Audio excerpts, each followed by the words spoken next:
Nous allons explorer une forme spécifique de la vitamine K2, suscitant un intérêt croissant en micronutrition, la ménaquinone 7 ou MK7. Reste jusqu'à la fin de cette vidéo si tu veux en connaître tous ses bienfaits et n'hésite pas à me suivre pour ne rien manquer. La MK7 se distingue des autres vitamines K par sa biodisponibilité supérieure et une demi-vie plasmatique prolongée qui lui confère une action systémique plus efficace comparativement à la K1 ou à la MK4. En d'autres termes, elle est mieux absorbée et elle reste plus longtemps dans le sang, ce qui lui permet de travailler de manière continue. Son rôle est pivot dans la régulation du métabolisme calcique.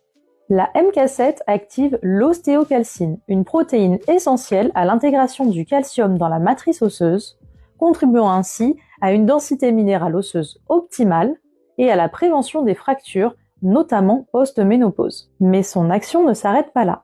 La MK7 est cruciale pour la santé cardiovasculaire.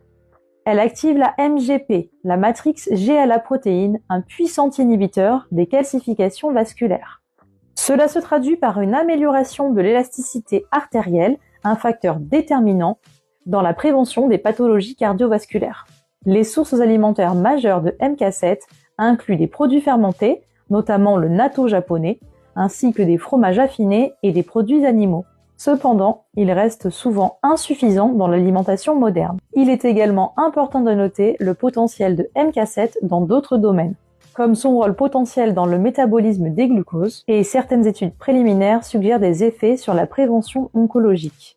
Cependant, ces axes nécessitent davantage de recherche. En conclusion, la vitamine K2 MK7 est bien plus qu'une simple vitamine. C'est un modulateur essentiel de multiples processus physiologiques avec des implications sur la santé osseuse et cardiovasculaire. Une supplémentation peut être envisagée, toujours après consultation d'un professionnel de santé, surtout en cas de traitement anticoagulant.